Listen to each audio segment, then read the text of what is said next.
Never run out of battery again with the INIU portable charger, the slimmest 10,000 milliamp hour power bank that keeps your devices charged on the go. Stay powered up wherever you go. Click the link in the video description to shop now on Amazon. Disturbing truth behind tech scam, cities, where thousands of traffic workers are forced at gunpoint to target Americans. Scam factories, where thousands of traffic workers are held for 16-hour shifts, have been exposed as the source of fraud messages, sent en masse to unwitting Americans every day. The so-called employees are allegedly beaten, electrically shocked, and held at gunpoint as they send the messages from call center cities, on the other side of the world on the Myanmar-Thailand border. Through first-hand accounts and bombshell revelations, investigative reporter Denise Chan helped expose the multi-billion-dollar empire of syndicates that traffic people with promises of amazing jobs, before trapping victims in a living hell. Chan has laid bare to the U.S. Sun the nightmare uncovered in her podcast series Scam Factory, which follows two Filipino siblings, Charlie and Max, on their journey and attempted escape from a nightmare situation. The show follows Charlie, who helps her younger brother Max land a dream job abroad. But when Max arrives, the job does not exist. Instead, he is trapped in a heavily guarded compound where armed guards have shoot-to-kill orders. For Charlie, the only way to free her beloved brother is to dive deeper into the underworld. With the help of Thai-based Colonel Dominator Matalang, reporter Chan worked tirelessly to help the pair escape the hell of being sucked into the scam culture. At its heart, Chan says, this is a family story. According to a recent report by the United States Institute of Peace, there are an estimated total of more than 300,000 scammers in Myanmar, Cambodia, and locks that account for at least $40 billion in stolen funds worldwide. The fallout from Myanmar's 2021 military takeover has turned the once quiet border with Thailand into a hotbed of crime and corruption. Ruthless Chinese crime syndicates have swooped in, cutting deals with warring factions to replace lush rainforests with shady high-rise hubs dedicated to pulling off massive online scams. While officials fail to crack down, Myanmar's militia bosses and Chinese gangsters are smuggling tens of thousands of desperate workers across the border to fuel their criminal empires, according to shocking reports from the United Nations. Working in conjunction with a local Thai reporter, Los Angeles-based Chan was told about how Charlie and Max had just escaped from one of the gleaming new compounds built with dirty money. Strips of restaurants and hotels have sprung up out of nowhere and, according to Chan, give this nondescript area of Myanmar, which was unaffected by the recent devastating earthquakes. Initially, Max was told about a job opportunity in Cambodia from friends and, desperate to boost his very modest income, accepted without hesitation. Max was making about $250 a month, driving his family van and doing gig work. This job was offering $1,000 a month. The salary was so enticing, admitted Chan. The adverts mentioned a customer service role for an online gambling casino abroad, which would also appear randomly in chat groups on the likes of Telegram, WhatsApp, Facebook. Interested parties would be told about traveling to Bangkok, with travel and accommodation costs included. Don't worry, we'll take care of everything.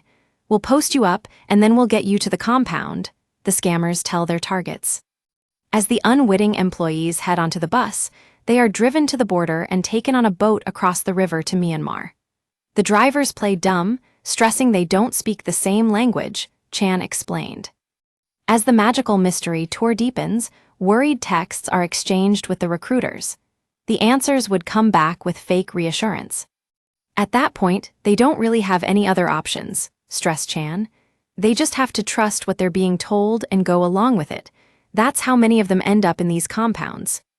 They are just luring you until you will be trapped. Upon arrival, the now bewildered men and women who have been cooped up in a bus for 8 hours are greeted by the sight of a micro-city, which has sprung up in the middle of nowhere. There are mid-rise buildings with dorms and offices, but also casinos, hotels, streets of restaurants, and karaoke bars. It's like a fully functioning city. It's bizarre, admitted Chan. They're specifically designed to support these scam operations. It's a whole infrastructure built around exploiting people. The luxury amenities, which began springing up during the COVID-19 pandemic in 2020, when employment and loneliness levels rose exponentially, giving scammers a golden opportunity to strike, are for the bosses, but the sheer scale, according to the investigative reporter, is shocking. Chan says the pace of building in the last 5 years has been insane. With Myanmar in the midst of a civil war, it's allowed the scammers to wreak havoc with people's lives. For law enforcement, especially from outside jurisdictions, it's nearly impossible to operate in these areas, continued Chan. The lack of centralized control and oversight makes it a hotbed for these kinds of operations. 2 high-profile incidents involving a Hong Kong pop star and a Chinese actor who became entangled in the plots have forced leaders from China and Thailand to come forward, saying they're committed to cracking down on these operations. At the end of February, 7,000 people were freed from several compounds in Myanmar. Nevertheless, people like Max have already been sucked into the nightmare. Upon arrival at the compounds, many are able to put the hellish start to the journey to one side after being greeted with the gleaming amenities offered. Guides usher people to their accommodations and told to relax before starting work the next day. It didn't take long, however, for the fear to set in. Immediately once entering the office, cell phones were taken away and given to the bosses, who would scroll through and monitor their communications. Everything was tightly controlled, they claimed. They were under constant surveillance. CCTV cameras were everywhere, and their bosses also monitored their computer screens. They'd be given a list of leads and instructed to start contacting people. It's essentially a numbers game. They're texting as many people as possible, trying to build relationships and see who takes the bait. The colonel admits physical violence is commonplace. Victims are beaten, electronically shocked, and put in dark rooms and water jails. They are, continued the colonel, sold openly between the companies, mainly when their performance is low in scamming or they complain too much. All victims were told that they owed the company money. The fee the companies claim includes food, accommodations, travel, and other items that were agreed upon as being free. Bosses added the cost they used to purchase victims onto victims' debt. In Max's case, they would pose as recruiters, using the names of legitimate companies like Amazon or Indeed to make it seem credible. Watching his coworkers, he realized something wasn't right. He started questioning, wait a minute, this isn't some sort of online casino gig. Why are you all chatting with random people? What exactly are we doing here? That's when the awful truth hit him. He was there to scam people, and his coworkers confirmed it. Chan says a massive red flag is when the scammer asks to move the conversation to WhatsApp or another platform, stressing bona fide companies simply wouldn't operate in this way. Another ploy would be to unleash a hotel booking scam. According to Chan, they'd say, I work for a company that helps hotels improve their ratings.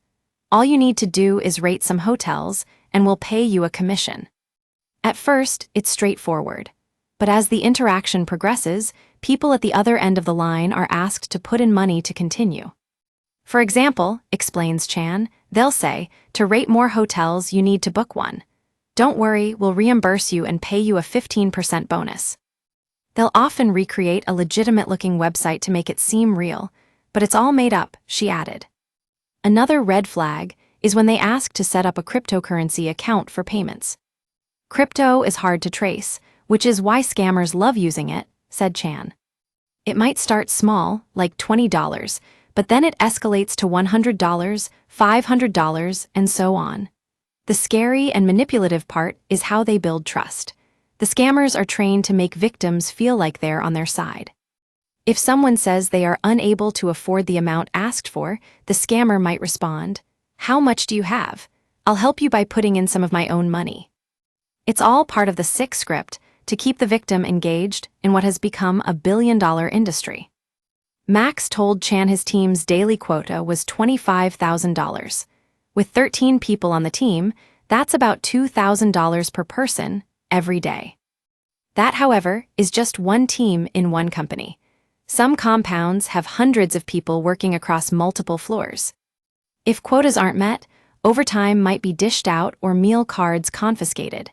In some cases, people are physically hurt for falling too far behind, they said.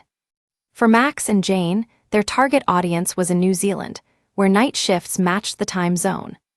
A shift would start at 5 p.m. and continue for 16 hours straight, often 7 days a week.